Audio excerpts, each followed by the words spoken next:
안녕하세요. 가치남입니다. 11월 2일 금요일 국내 시장이 마감되었습니다. 자, 오늘은 조금은 뜻하지 않게 시장이 많이 빠졌던 것 같아요. 참 아이러니하게 별다른 반등도 없이 오전장부터 오후장까지 계속 밀리는 모습이 나왔었고, 코스피는 결과적으로 마이너스 1.8%, 굉장히 많이 밀려버렸네요. 그리고 코스닥은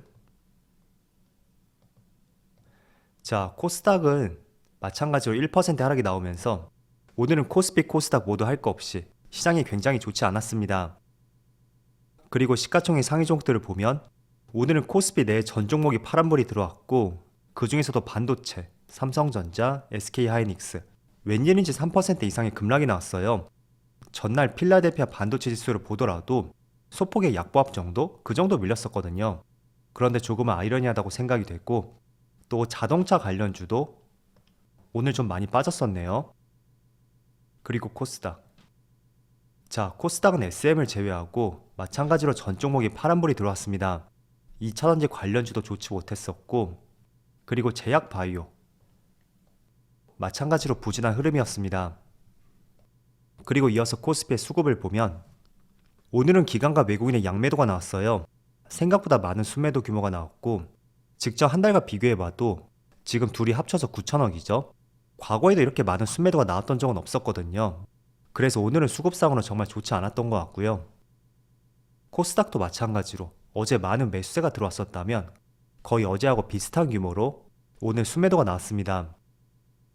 그리고 삼성전자, 오늘 3% 이상의 급락이 나왔어요.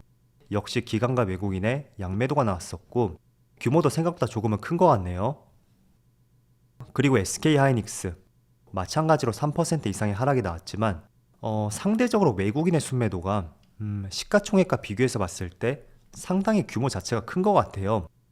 기관도 마찬가지고요. 그래서 오늘 매도했던 그 흐름 속에서 보다 외국인이 적극적으로 매도를 했던 것 같습니다. 반면에 삼성 SDI는 빠지긴 했었어도 여전히 외국인의 순매수가 이어지고 있고, 그리고 현대차는 오늘 하락이 나오긴 했어도 미약하지만 외국인이 3거래 연속으로 순매수가 들어오고 있습니다. 이어서 주체별 매매 동향에 대해서 살펴보도록 하겠습니다. 12월 2일 외국인이 가장 많이 매수한 종목은 LG에너지솔루션, 삼성 SDI, LNF, 삼성전기, KB금융, 이렇게 차례대로 매수했고 2차전지를 정말 많이 매수했었네요. 반면에 반도체는 또 매도 상위 종목이 올라와 있죠. 그리고 기관은 다시 인버스에 베팅을 했고 아모레퍼시픽, LG생활건강, 호텔신라, 아모레쥐, 화장품 관련주, 중국 소비와 관련된 종목들을 많이 매수했던 것 같아요. 자, 이어서 해외 증시를 볼게요. 어제 미국 증시는 종합적으로 봤을 때 큰 변동성이 없었던 그냥 무난했던 하루였던 것 같아요. S&P 500도 전날하고 비슷하게 마무리가 되었고, 나스닥도 뭐 크게 상승이 나오지 않았죠. 그리고 다우지수만 소폭의 하락이 나왔지만 그래도 S&P 500과 나스닥에 비해서 그동안 워낙 상승이 많이 나왔던 만큼 크게 특별한 하락은 아니라고 보고 있어요. 그래서 전체적으로 미국 증시의 흐름을 보면 오늘 새벽에 큰 무리 없이 마무리가 되었다고 생각이 되고, 그리고 지금 장중에 나스닥 선물지수를 보더라도 약간 소폭의 하락이 나오고 있지만 마이너스 0.37%, 크게 뭐 걱정을 할 수 있는 그런 규모는 아닌 것 같습니다. 그래서 종합적으로 봤을 때 어제 미장도 무난하게 마무리가 되었고, 지금 장중에 나스닥 선물지수를 보더라도 별다른 움직임은 나오지 않는 것 같습니다. 자, 그렇지만 오늘 코스피 코스닥의 하락이 조금은 크게 나오고 있고, 추가적으로 아시아 시장을 볼까요? 먼저 일본 니케이, 오늘 니케이가 1.7% 급락이 나오고 있어요. 그리고 대만은 소폭의 하락이 나오고 있고, 중국 상해지수도 마찬가지로 0.3% 하락이 나오고 있습니다. 그래서 전반적으로 아시아 시장을 보면 중국과 대만은 그래도 양호하지만 유독 국내와 일본만큼은 오늘 조금은 낙폭이 크게 나오는 것 같습니다. 그렇지만 전체적으로 시장 흐름을 보더라도 오늘 지수가 크게 빠질 만한 이유가 있었던 것은 아니에요.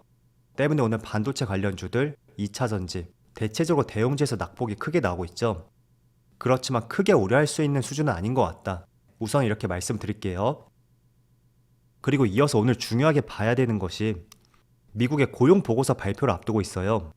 그동안 계속 금리 인상을 했음에도 불구하고 실업률이 오르기는커녕 계속 하락하면서 완전히 코로나 이전으로 회귀를 했었거든요. 그래서 이런 부분이 연준이 마음 놓고 긴축을 할 수 있었던 중요한 이유라고 볼 수 있고, 그런 측면에서 이번에 고용 보고서가 어떤 결과를 보여줄지 그것도 정말 중요한 것 같습니다.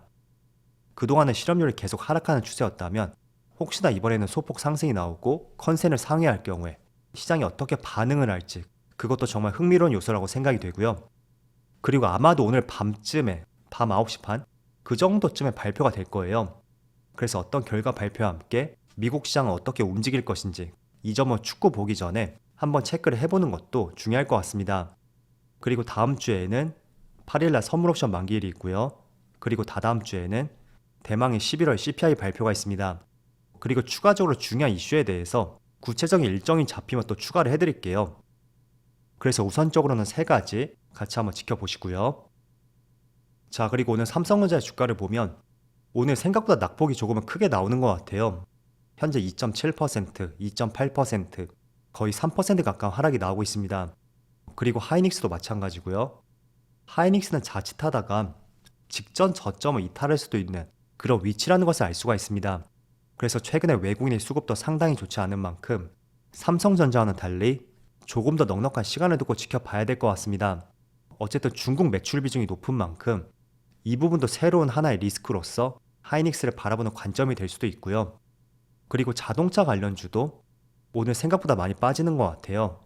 기아가 2.5%, 현대차도 1%.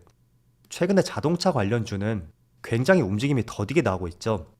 아마 인플레 법안이 한몫을 하고 있다고 생각이 되고, 또 오늘 발표된 자료를 보니까 저번 달에 미국 내에서 판매되었던 현대차의 전기차가 25% 급감을 했었고, 또 기아차는 거의 40% 이상 크게 판매량이 급감을 했다는 부정적인 재료가 발표되었습니다. 어쨌든 차에 대한 어떤 부정적인 결함이 있는 것은 아니고요. 인플레 법안에 따른 보조금 이슈, 그게 한몫을 했던 것 같아요. 저라도 현대기아차가 매력적이라고 하더라도 정말로 보조금을 받을 수 있다면 한 번쯤은 생각을 재고해보지 않을까 라는 생각도 해볼 수 있는 것 같습니다. 그래서 인플레 법안 같은 경우에는 국내뿐만 아니라 유럽에서도 계속 이의를 제기를 하고 있어요. 프랑스 대통령도 직접적으로 제기를 했었던 만큼 조금은 빠른 시일 내에 어떤 결과가 나올 수 있기를 한번 기대를 해봐야 될 것 같고, 그리고 추가적으로 몇 가지 이슈에 대해서 말씀을 드려볼게요. 오늘 지수가 많이 빠지는데도 불구하고 그래도 중국 소비와 관련된 종목들이 그나마 선방을 하고 있습니다. 대표적으로 화장품 관련주라든지 또 OTT 컨텐츠 관련주들, 이쪽 업종들이 그나마 선방이 나오고 있어요. 자, 최근에 중국 내에서 다시 봉쇄 조치가 들어가면서 전국 각지에서 시위가 일어났었고, 그 때문인지 모르겠지만 베이징과 상하이에서 코로나 봉쇄를 완화했다 라는 기사가 나왔습니다. 그래서 아무래도 이런 기대감 때문에 화장품 관련주라든지 또 컨텐츠 관련주들, 또 중국 소비 관련주, 이쪽 종목들이 그나마 선방을 하고 있는 것 같아요. 그래서 중국 소비와 관련된 종목들은 물론 장기적으로 가져가기에는 리스크가 충분히 있을 거예요. 하지만 일정 부분 테마에 의해서 움직이는 종목들을 선호한다면 한 번쯤은 관심을 가져보면 좋을 것 같고요. 자, 대표적으로 청담 글로벌이라든지 최근에 흐름이 상당히 좋죠. 그리고 오늘도 빨간불이 들어오고 있어요. 또 대형주 중에서도 LG생활건강 11월 내내 상승이 나오고 있고 오늘도 빨간불이 들어오고 있어요. 한국콜마도 마찬가지고요. 또 아모레퍼시픽까지 모두 최근에 상승 흐름이 굉장히 견조한 것 같아요. 그리고 최근에 카지노 관련주 파라다이스도 오늘 빨간불이 들어오고 있고, 면세점 쪽도 최근에 흐름이 괜찮은 것 같아요. 호텔 신라가 지금 3%가 넘는 상승이 나오고 있고, 전체적으로 중국발 소비와 관련된 종목들이죠. 그래서 이와 관련된 종목들 한번 관심을 가져보자, 그렇게 말씀을 드릴게요. 자, 그리고 한 가지 더 이슈를 말씀을 드려보면 애플의 첫 VR 기기가 내년 초에 출시를 예상을 하고 있습니다. 자, 일반적으로 이런 말들이 있잖아요. 애플이 먼저 시도를 하면 본격적으로 생태계가 조성이 될 것이다. 여러분들은 얼마나 공감을 하시는지 모르겠지만 저는 적극적으로 공감을 하고 있습니다. 우리가 스마트폰을 사용하는 것도 도화선이 되었던 것이 바로 애플의 아이폰이었었죠. 그래서 삼성의 갤럭시라든지 또 LG전자의 스마트폰 등등 많은 스마트폰 기기가 출시가 되었고, 그런 측면에서 지금 내년에 애플의 첫 VR 기기가 나온다면 이 VR 기기도 머지않아서 스마트폰처럼 전 국민이 사용하는 기기가 되지 않을까 라고 생각을 하고 있습니다. 물론 시간은 상당히 소요가 될 거예요. 자, 그리고 추가적으로 기사를 보면 이 XR 기기가 8년이면 스마트폰만큼 성장할 것이다 라는 기사도 있습니다. 그런데 용어가 조금 헷갈릴 거예요. 처음에는 VR이었고 지금은 또 XR이죠.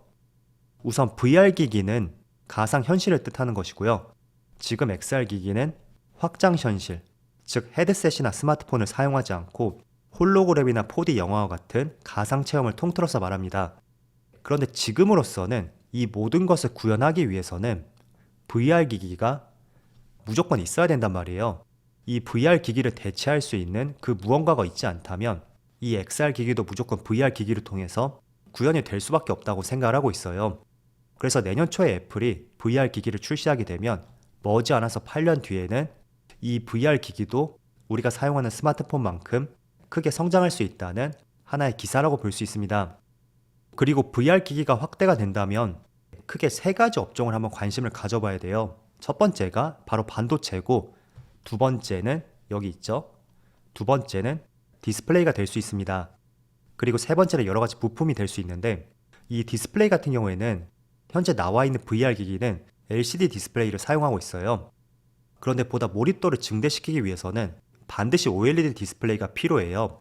그래서 하나의 새로운 전자제품이 탄생을 하게 된다면 다시 한번 반도체하고 이 디스플레이 쪽 한 단계 퀀텀 점프를 할 수 있는 중요한 하드웨어 기기가 될 수 있다고 생각이 되고, 그런 측면에서 내년을 앞두고 이런 내용이 있었고 한 번쯤은 관심을 가져보는 것도 좋은 재료가 될 것 같습니다. 대표적으로 하드웨어 쪽에서는 선익 시스템, 이 종목을 예를 들어 볼 수가 있고, 또 디스플레이 쪽은 당연히 LG 디스플레이가 될 수 있겠죠. 그리고 당연히 3차원 기반의 혼합 현실을 보여주기 때문에 메타버스 관련주도 다시 한번 관심이 집중이 될 수도 있어요. 그래서 오늘도 많은 상승이 나오고 있었죠. 자, 오늘 12월 둘째 날인데 생각보다 시장이 좋지 못했던 것 같아요. 그래도 오늘 월드컵 3차전이 있잖아요. 어쩌면 마지막 경기가 될 수 있는 월드컵 3차전 열심히 응원해보면서 즐거운 주말을 맞이하신다면 좋을 것 같습니다. 자, 그럼 오늘 영상 여기서 마치도록 하고요. 언제나 여러분들의 성공 투자를 기원하도록 하겠습니다. 감사합니다.